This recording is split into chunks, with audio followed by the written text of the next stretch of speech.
पहले हम समझते हैं कि इसका सिलेबस क्या है, हम इसमें पढ़ेंगे क्या। इसमें जो हम लोग पढ़ेंगे, पहला तो हुआ बेसिक, जो भी इसकी जो बातें हैं, जो बेसिक है वो हम लोग इसमें जानेंगे। क्या होता है आंतरिक सुरक्षा, क्या होता है बाह्य सुरक्षा। तब हम लोग यहां से स्टार्ट करेंगे। सबसे पहले जो मुद्दा है, एक एक करके जो टॉपिक इसमें जो हमको पढ़ना है, और वो है यहाँ पे पहला हम लोग पढ़ेंगे जम्मू एंड कश्मीर JNK का जो इशू रहा है वो क्या था, और कैसे कैसे रिजॉल्व हुआ, ये क्या क्या विवाद था, ये बड़ा लंबा कहानी है ये। इसके बाद हम लोग का दूसरा टॉपिक होगा, इसमें हम लोग बात करेंगे वो होगा बॉर्डर इश्यूज। क्योंकि जो बॉर्डर इश्यूज है, मेन समस्या तो यही है। इंटरनल सिक्योरिटी का जो सबसे बड़ा जो टॉपिक है वो बॉर्डर इशू ही है। तीसरा टॉपिक इसका बताता है north east insurgency. North east, उत्तर पूर्व में जो उग्रवाद है, इंसर्जेंसी ग्रुप है, तो इंसर्जेंसी तीसरा चैप्टर ये इसमें है। चौथा जो चैप्टर इसमें पढ़ोगे आप लोग, और वो है यहाँ पे अभी भी हालांकि देखने को मिलता है नक्सलिज्म, नक्सलवाद। नक्सलिज्म मतलब नक्सलवाद। तब जाकर के हम लोग यहाँ पे पढ़ेंगे अबाउट, और वो होगा टॉपिक में पहला टेररिज्म, आतंकवाद। टेररिज्म, आतंकवाद। फिर इसके बाद ऑर्गेनाइज्ड क्राइम, संगठित अपराध। ऑर्गेनाइज्ड क्राइम, संगठित अपराध क्या है। इसके बाद हम लोग यहां पे पढ़ेंगे अबाउट साइबर सिक्योरिटी। साइबर जो IT जो पढ़ोगे आप, यहीं पढ़ोगे आप। साइबर सिक्योरिटी के साथ ही हम यहाँ पे IT भी कवर करेंगे। ठीक है, तो साइबर क्राइम क्या है, साइबर सुरक्षा क्या है, या इसके लिए किस प्रकार के IT नीतियों में क्या बदलाव किया गया है। तब इसके बाद आता है black money and money laundering. Black money, काला धन एंड मनी लॉन्ड्रिंग।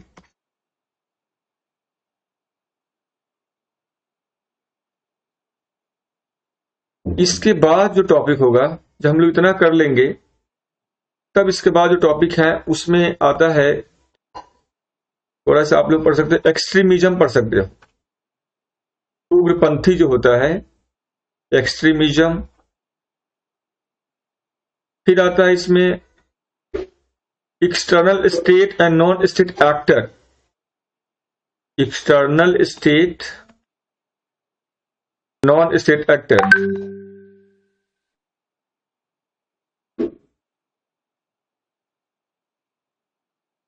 और इसके बाद पढ़ोगे सिक्योरिटी फोर्स के विषय में, सुरक्षा जो बल है।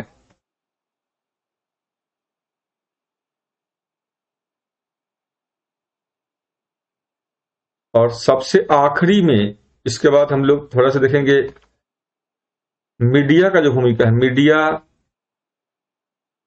And internet security.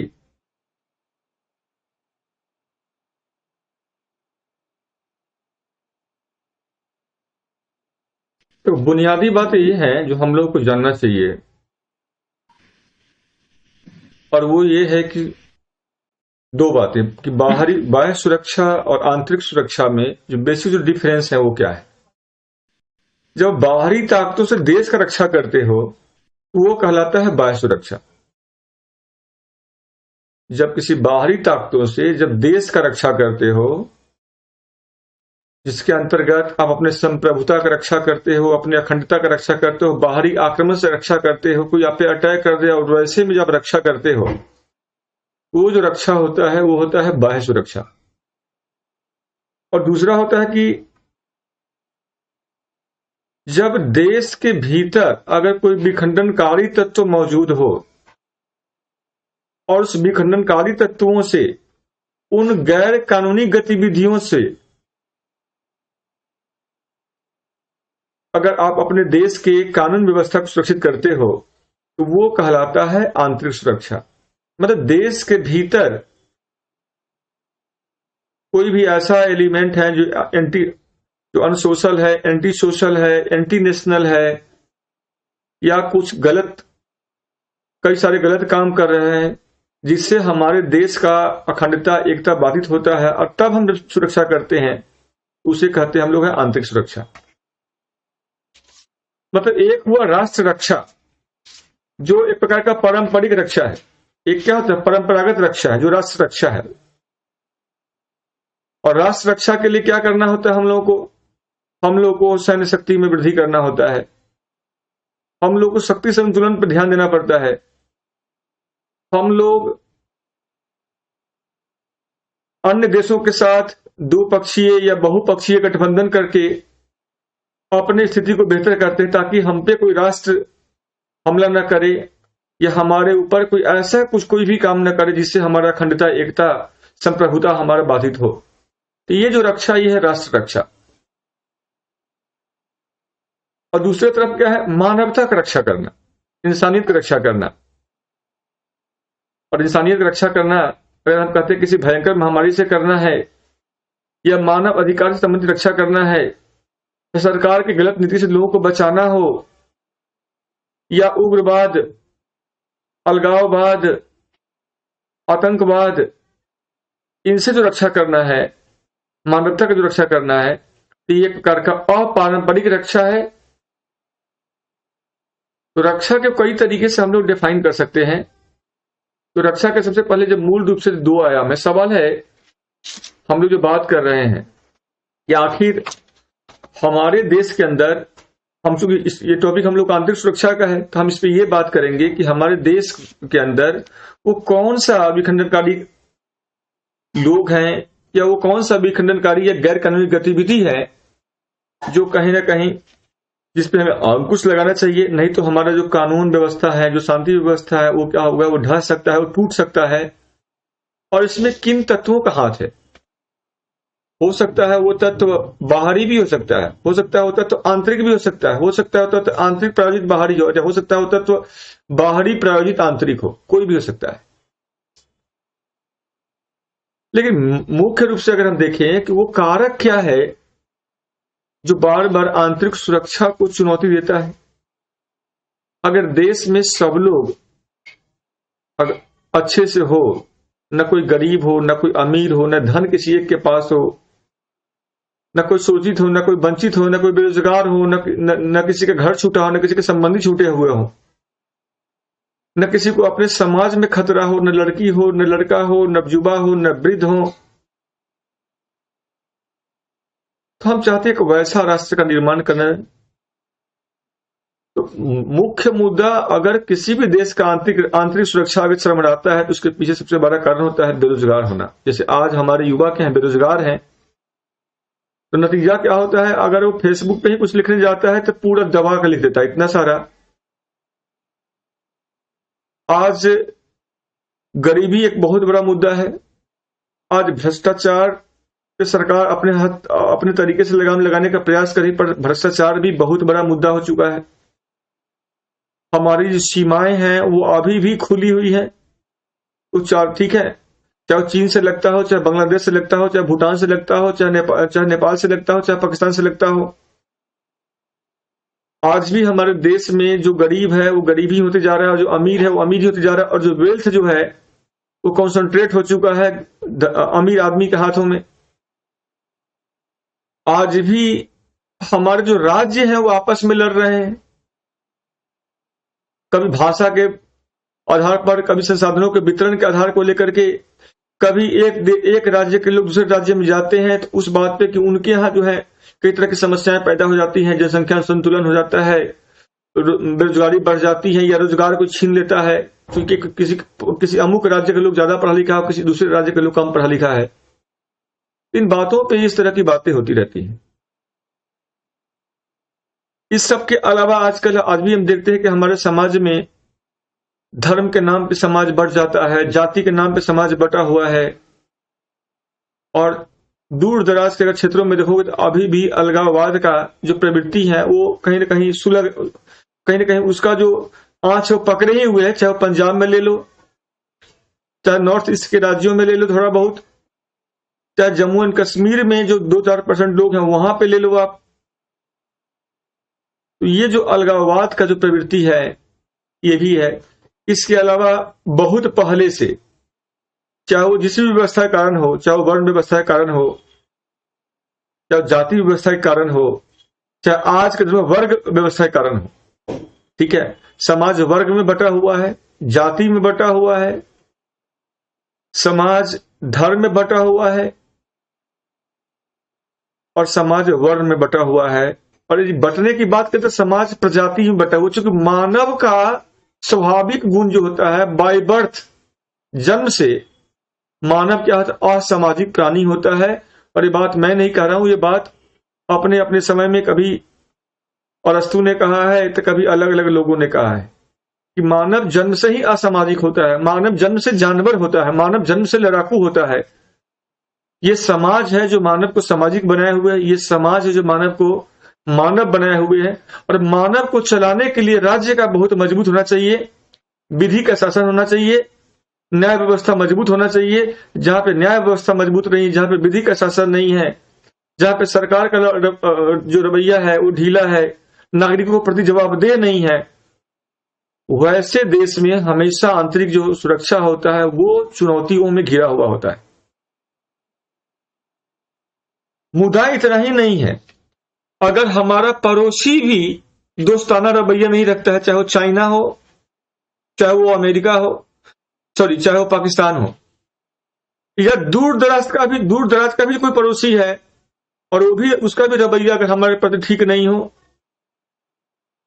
चाहे वो अमेरिका हो या कोई अन्य देश हो, या सरकार कोई ऐसा निर्णय ले ले और सरकार उसको भुनाने में, उसको सही से संचालित करने में अगर फेलियर हो जाता है, जैसे डिमोनेटाइजेशन हुआ था, अगर सरकार फेल हो जाती तो आंतरिक सुरक्षा को खतरा हो जाता।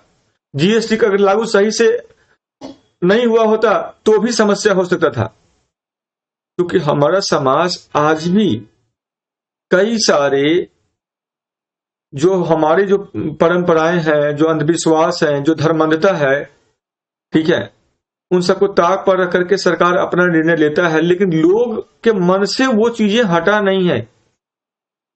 और ये सब हमेशा हमारे लिए चुनौती भरा हुआ होता है और हमारे आंतरिक सुरक्षा को चुनौती देते हुए होता है। अब इन चुनौतियों से निपटने का हमारे पास कोई उपाय है? तो हमें पहले ये देखना होगा कि हमारे पास वर्तमान में और किस किस तरह की चुनौतियां आ गई हैं। आज पूरा दुनिया का जो साइबर स्पेस है वो कॉमन हो गया हुआ है, और साइबर स्पेस के कॉमन होने के कारण चुनौती और बढ़ गया है। आप लोग पढ़े होंगे कि स्कॉर्पियन क्लास का हमारा जो पनडुब्बी था, हमारे पनडुब्बी जो है, जो बन रहा है, जो स्टेल्थ पनडुब्बी है, उसके करीबन 24,000 पेज के डाटा को लीक कर दिया गया और तब उस समय कहा गया कि यह काम पाकिस्तान का होगा। और उसको लीक करने का मतलब समझते हो कि उस स्कॉर्पियन को कैसे हैंडल करते हैं, कहां पे कौन सा वेपन्स है, कहां पे कौन सा टूल्स है, टेक्नोलॉजी है, कैसे उसको ऑपरेट करते हैं, हर एक जानकारी उस 24,000 पेज के डाटा लीक हुआ था उसमें वर्णित था। वो हमारे लिए घातक है। क्रॉस बॉर्डर टेररिज्म, वो भी हमारे लिए एक चुनौती बना हुआ है। कभी जो समुद्री रास्ता है जो हमारा, वो भी खुला हुआ है, समुद्री रास्ते से भी आतंकवादी हमारे यहां आ जाते हैं और कई तरह की गतिविधि को अंजाम दे देते हैं। उसके बाद अगर हम देखें, संगठित अपराध हमारे देश में सबसे ज्यादा है, और कोरोना के बाद तो मुझे लगता है कि संगठित अपराध का जो अनुपात है वो बहुत हद तक बढ़ गया हुआ है। तो कहते हैं बॉर्डर से लेकर के कोस्टल एरिया तक, जो तटीय जो बॉर्डर है वहां से लेकर के जो स्थलीय जो बॉर्डर है वहां तक, और सोशल मीडिया के प्लेटफॉर्म से लेकर के अगर हम देखें तो नॉन स्टेट एक्टर तक, सबके सब यही चाहता है कि हम अगर अस्थिर रहेंगे, आपस में लड़ते रहेंगे, हमारा उद्योग नहीं लगेगा, हमारा विकास नहीं होगा, हम अभी भी प्रगतिशील से विकसित भारत हम बनना चाहते हैं, लेकिन विकसित भारत बनने के राह में तमाम रोड़ा जो है उसमें सिर्फ देश के लोग ही नहीं अटकाते हैं, बल्कि विदेश में बैठा हुआ, चाहे वो चीन हो, चाहे पाकिस्तान हो, चाहे उसके जो कोई संगठन हो, उसका भी योगदान होता है। और कुछ हमारे देश के अपने लोग हैं जो इस तरह की गतिविधियों में संलिप्त होते हैं और देश के अखंडता को, संप्रभुता को या नियम कानून को एकदम से धज्जी की तरह उड़ा देते हैं। एक व्यापक बहुत बड़ा टॉपिक है, एक वन बाय वन ही हम सब पे यहाँ पे बात कर सकते हैं, ठीक है। क्योंकि हमारे यहाँ अभी भी हम कहते हैं, जो हम लोग हैं क्या, इंडिया को क्या बोलते हैं, यूनियन ऑफ स्टेट। इंडिया का यूनियन ऑफ स्टेट है कि जहां पे केंद्र को बहुत पावर है, केंद्र राज्य का नाम बदल सकता है, लेकिन उसके बावजूद भी अगर हम देखते हैं तो परंपरागत रूप से जो केंद्रीय रणनीति का हमारे पास अभी भी अभाव है, क्योंकि सब लोग उस रणनीति को मानने को तैयार नहीं होते हैं। अगर अगर केंद्र सरकार कोई रणनीति बनाती है और राज्यों को कहा जाए कि इसमें चलिए, तो बड़ी मुश्किल होती है उसको राज्यों के द्वारा सही रूप से संचालित करने में, चूंकि राज्य की अपनी पॉलिटिकल ऑब्जेक्टिव है और केंद्र का अपना ऑब्जेक्टिव हो जाता है। जैसे कोरोना के टाइम में हम देख रहे थे, हर सरकार, चाहे वो दिल्ली की सरकार हो, चाहे वेस्ट बंगाल की सरकार हो, जहां भी गैर बीजेपी सरकार था, उस समय लोगों को, क्षेत्रीय दल वालों को भी, या केंद्र सरकार का भी जो दल है, इनका भी ये जवाबदेही था कि एटलीस्ट चीजों का सही से उसको क्रियान्वित करते। लेकिन हुआ क्या, ये बढ़ता हुआ हमें दिखाई दे रहा था।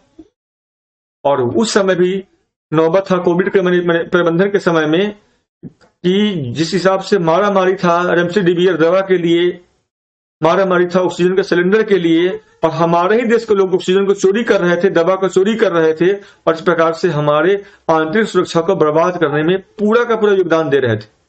जानवर हो चुका था हिंदुस्तान के लोग, तो अब जानवरों से हम कैसे निपटते।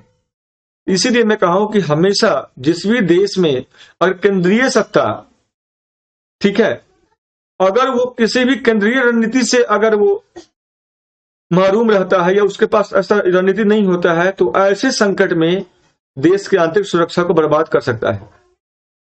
दूसरा होना चाहिए कि हमारे पास एक दीर्घकालीन लक्ष्य होना चाहिए, और दीर्घकालीन लक्ष्यों पर सभी राज्यों को और पूरा देश को चलने की जरूरत है। और इसके लिए सैन्य चाहे असैन्य मदद लेना पड़े, चाहे उसका जरूरत पड़े, तो उसको भी हम लगा करके उसको निभाएं। जैसे आजकल बात हो रही है, जो भी आईएएस अधिकारी बनेंगे उनको बॉर्डर पे जाकर के 2 साल का अपना सेवा देना पड़ेगा। कई सारी दुनिया में ऐसे देश हैं जहां के नागरिकों पे भी ये बातें लागू हैं कि अगर आप उस देश के नागरिक हैं तो आपको 2 साल या 5 साल आपको बॉर्डर पर जाकर के अपना सेवा देना पड़ेगा, तभी आप उस देश के नागरिक कहे जाएंगे और अच्छे नागरिक माने जाएंगे। आज हम जम्मू कश्मीर में कुछ युवाओं को विलेज कमिटी ग्रुप बना करके हथियार का ट्रेनिंग दे रहे हैं, ताकि आने वाले आतंकवादियों को वहीं रोक सके, और कोई भी आतंकवादी या कोई भी ड्रोन के द्वारा किया गया गतिविधि हमारे आंतरिक सुरक्षा को नुकसान न करे। और इसके लिए हम लोग automatically drone guided machine gun के द्वारा उन ड्रोन को भी मार गिराने का हम उपाय कर रहे हैं, और जमीन पर घूमने वाले आतंकवादियों को भी मार गिराने का उपाय कर रहे हैं, ये भी उपाय कर रहे हैं। और सरकार अपने स्तर पे सारा प्रयास कर रही है। जरूरी क्या है, लोग अपनी जवाबदेही को समझे, और तभी जाकर के हम अपने राष्ट्रीय सुरक्षा को हो चाहे आंतरिक सुरक्षा हो, इसको मजबूत बनाकर रख सकते हैं। तो वन बाय वन, चूंकि वन बाय वन हम लोग टॉपिक पे आते हैं, और टॉपिक पे आकर के हम बात करते हैं कि क्या है। तो पहला आप लोग थोड़ा सा पहले परिभाषा लिखिए, और इसके बाद हम लोग इससे बात करेंगे। तो चलिए स्टार्ट करते हैं। पहला थोड़ा सा बेसिक बताता हूं, उसके बाद हम लोग टॉपिक पे आएंगे। पहला हेडिंग नहीं है आप लोग, सुरक्षा का 2 मायने हैं। सुरक्षा का तो 2 प्रकार का होता है, एक होता है पारंपरिक सुरक्षा, एक है पारंपरिक सुरक्षा।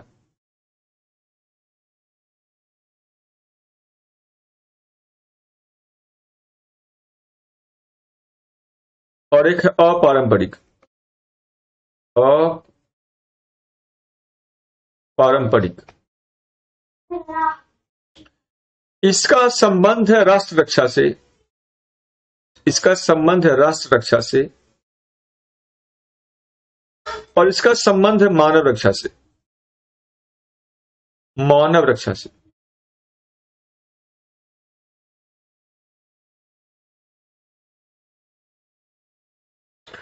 जहां तक राष्ट्र रक्षा या राष्ट्र सुरक्षा का बात है, राष्ट्र रक्षा या राष्ट्रीय सुरक्षा का हो,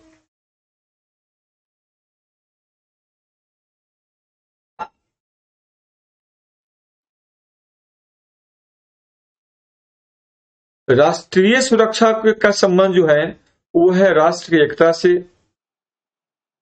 और राष्ट्र की एकता,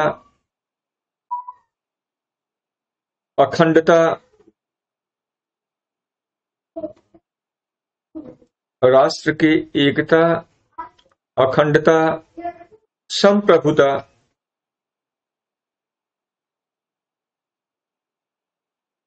एवं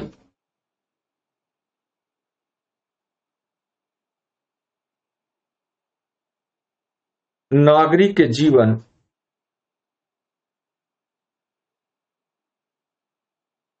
तथा संपत्ति की रक्षा से।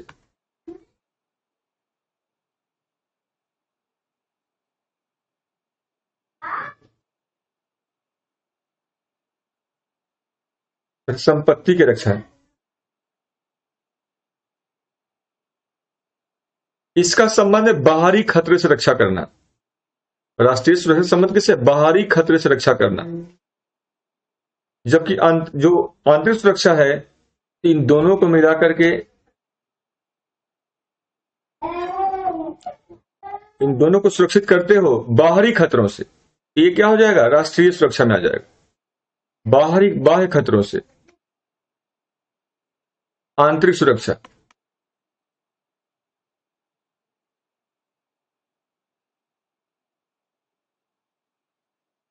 तो आंतरिक सुरक्षा का जो संबंध है वो है देश के आंतरिक सीमाओं के भीतर, देश के आंतरिक सीमाओं के भीतर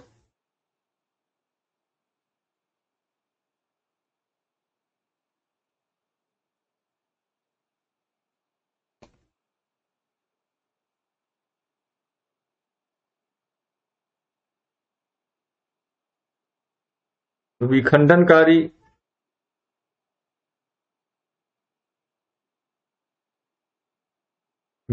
गैर कानूनी गतिविधि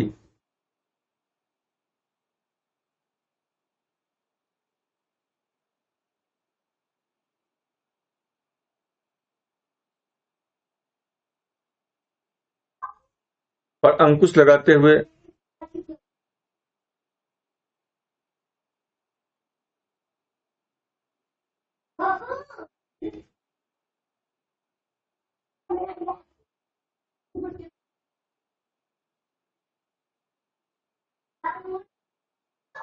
कानून एवं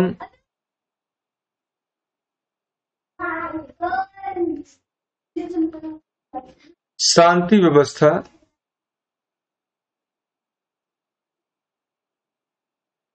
सुनिश्चित करना।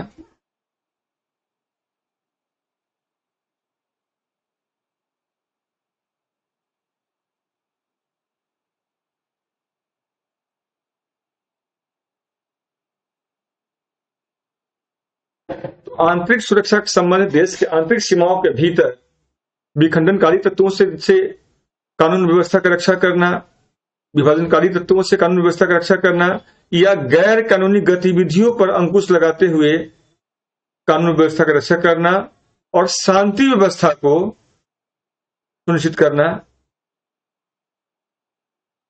ये है आंतरिक सुरक्षा।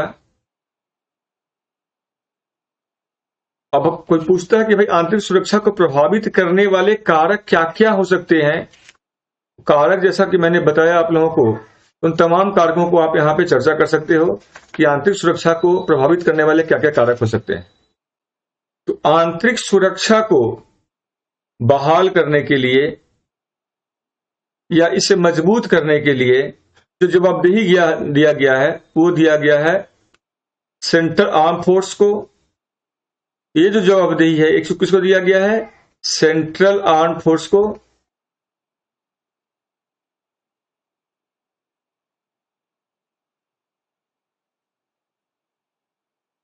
और राज्य पुलिस को दिया गया एंड स्टेट पुलिस करेगा। और ये दोनों जो आता है वो मिनिस्ट्री ऑफ होम अफेयर्स के अंदर आता है, गृह मंत्रालय के अधीन काम करता है।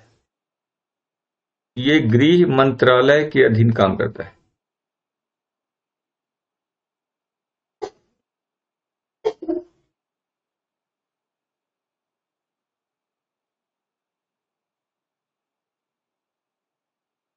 जबकि जो बाह्य सुरक्षा से संबंधी जो व्यवस्थाएं हैं उसको सुनिश्चित करने का काम है सेना के तीनों विंग्स को, चाहे वो थल सेना हो, जल सेना हो या वायु सेना हो। और वो तीनों के तीनों किसके में आते हैं? रक्षा मंत्रालय के अधीन आता है। वो तीनों के तीनों के यहाँ रक्षा मंत्रालय के अधीन आता है।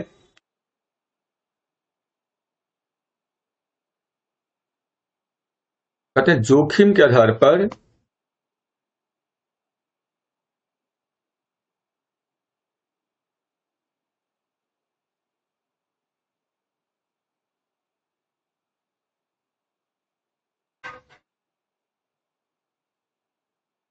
सुरक्षा को प्रभावित करने वाले कारक।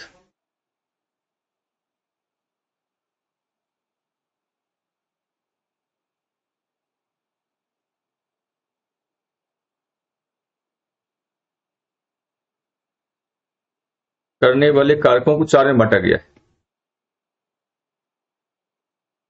का वर्गीकरण।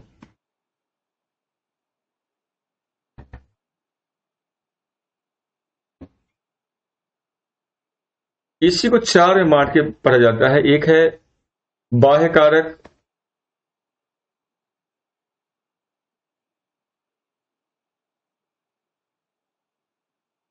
दूसरा है आंतरिक कारक,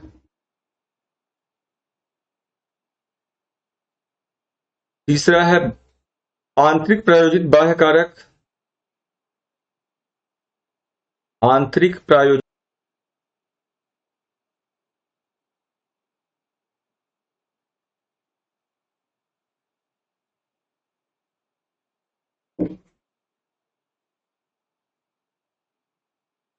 अब यहां पे समझना क्या है, एक है बाह्य कारक, दूसरा है आंतरिक कारक, तीसरा आंतरिक प्रायोजित बाह्य और चौथा है बाह्य प्रायोजित आंतरिक। अब बाह्य कारक में क्या क्या आ जाएगा? जो हमारे आंतरिक सुरक्षा को चुनौती दे सकता है। इसमें आ जाएगा, मान लो युद्ध कोई हो जाए, एक ये हो सकता है, या जैसे मान लो आतंक कोई हो जाए, आतंकवाद, चाहे वो जैव आतंकवाद ही क्यों ना हो, जैसे कोरोना था अभी, या कोई ऐसा घुसपैठ जो हमारे दस्तावेज का खुफिया, मतलब ठीक है ना, तो कोई खुफिया, लेकिन ये जो घुसपैठ हुआ है ये आपके खुफिया जानकारियों को हासिल करके आपकी आंतरिक सुरक्षा को प्रभावित कर सकता है। ये सारे क्या, ये सब बाह्य कारक है। चाहे युद्ध है, युद्ध भी बाहर का कोई देश आप पे थोपेगा।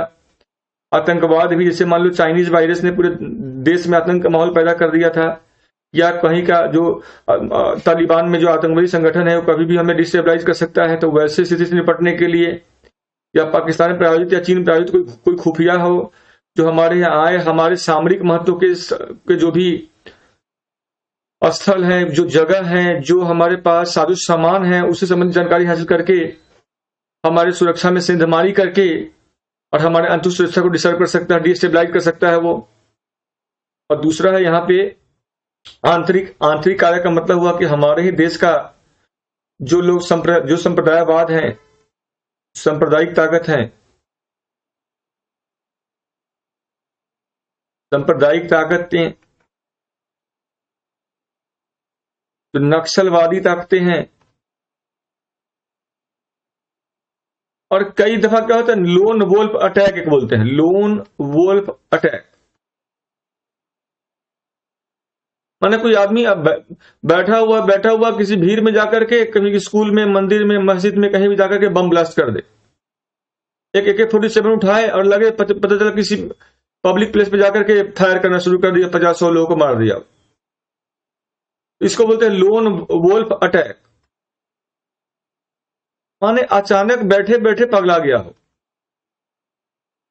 आजकल ये अमेरिका वगैरह में देखने को मिल रहा है, बहुत ज्यादा ही मिल रहा है, पहले इंडिया में भी था। आदमी खुद को ब्लास्ट करके उड़ा लिया। ठीक है, ऐसे ही है आंतरिक प्रायोजित बाह्य। तो हमारे देश का जो अलगाववादी ताकतें हैं, मतलब अलगाववादी जो ताकतें हैं, अलगाववादी ये क्या हो, दूसरे देश का समर्थन लेता है। जैसे जम्मू कश्मीर में ताकतें क्या है, बड़ी बड़ी चीजें है, ठीक है, तो ये कर सकता है। या बाह्य प्रायोजित आंतरिक का मतलब हुआ कि अगर पाकिस्तान का जो आईएसआई है और वो फंड करता हो लोगों पे और वहां से वो हमारे यहाँ कई तरह के संगठित अपराध को चला करके हमारे आंतरिक सुरक्षा को चुनौती देता हो, तो ये हो गया बाह्य प्रायोजित आंतरिक कारक। ये आईएसआई बाहर में बैठा हुआ है, ठीक है, और वो वहीं से सारा तार बुन करके हमारे यहाँ के लोगों की मदद से यहाँ कई तरह के संगठित अपराध को अंजाम देता हो। तो आईएसआई के फंडिंग के द्वारा प्रायोजित जो हमारे यहाँ जो घटनाएं होती हैं, ठीक है। अभी कुछ दिन पहले गुजरात में एक पुल टूट गया, तो कई लोगों ने कहा कि हो सकता है आतंकवादी घटनाएं हो, और हो सकता है, क्या हो सकता है ऐसा हो। तो कई दफा देश को डिस्टेबलाइज करने के लिए हमारा जो पड़ोसी जो बगल में बैठा हुआ है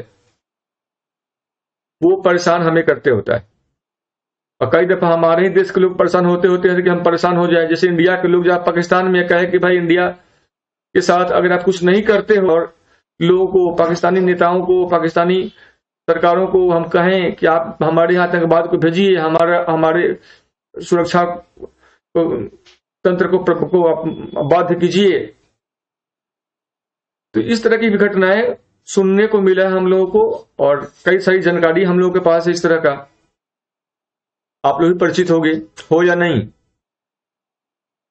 आंतरिक प्रायोजित बाह्य का मतलब हुआ कि हमारे देश के लोग, ठीक है, वो चाहता है कि हमारा देश क्या हो, डिस्टेबलाइज रहे, हमारे यहाँ अंदर में खटपट चलता रहे, लोग लोग को मरे, लोग लोग से लड़े, ठीक है।